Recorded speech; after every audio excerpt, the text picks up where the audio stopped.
Þá komið að síðasta lið á dagskrá. Það skýrsla bæjarstjórnar. Ásthildur Sturludóttir bæjarstjóri tekur til máls.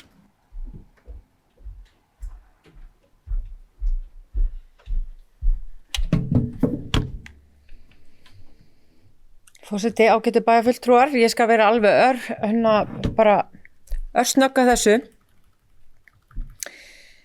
Ég vil langar að fara yfir það helsta bara síðastliðnar 2 vikur. Þann 7. mars átti ég afar góðan dag í Hrísey. Ég byrjaði að heimsækja leik- og grunnskólan og spjallaði bæði við starfsfólk og nemendur.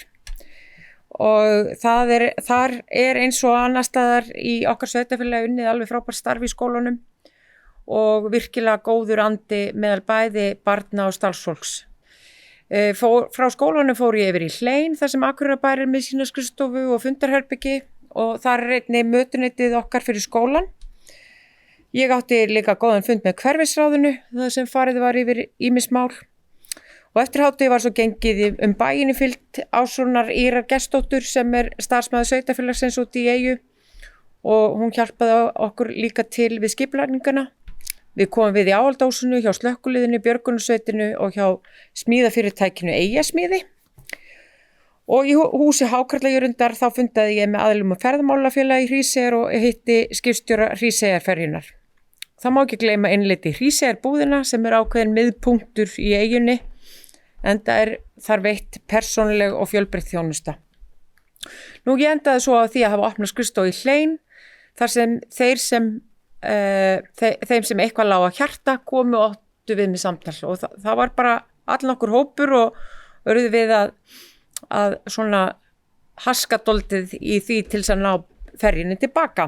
Þannig að þetta var virkilega góður dagur og ég vil þakka þeim sem ég hitti fyrir frábæra móttökur og góð samtöl og það sannarlega engin bilbugur á Hríseyingum og mikill kraftur og allir áfram með að vinna góðu samfélagi í enni. Nú, þann 8. mars var vinnufundur á Hótel Kea þar sem fram fór á vegum Sambands íslenskra sveitarfélaga stefnumótun hjá verkefnum stafrænna sveitarfélaga og þetta mjög góður og þarfur hópur og það hefur verið margt sem hefur gerst og við höfum formfest mörg verkefni sem við ákveðum að setja í fókus við innleiðingu og stafrænni þjónustu og það svo sannarlega næg að taka og það eru spennandi tímar framundan við að þróa og einfalda stafræna þjónustu til þess að bæði lækka kostnaðin en síðast en ekki síst til þess að bæta þjónustuna við íbúana.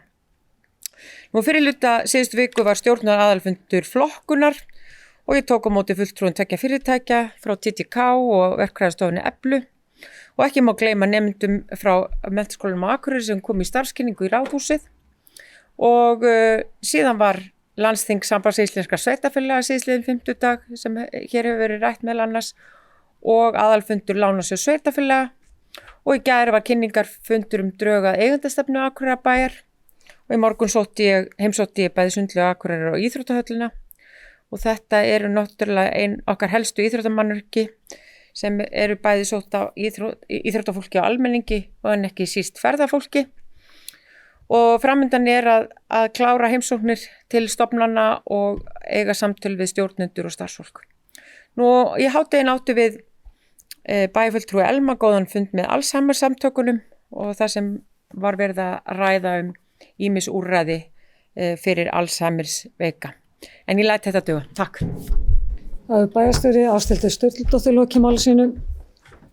Eftirtalda fundargerðir eru lagðar fram til kynningar, afgreiðslufundur byggingafulltrúa 7. og 14. mars, bæjarráð 7. mars, fræðslu- og lýðheilsuráð 11. mars, skipulagsráð 12. mars, umhverfis- og mannvirkjaráð 5. mars, velferðarráð 14. og 28. febrúar og 13. mars.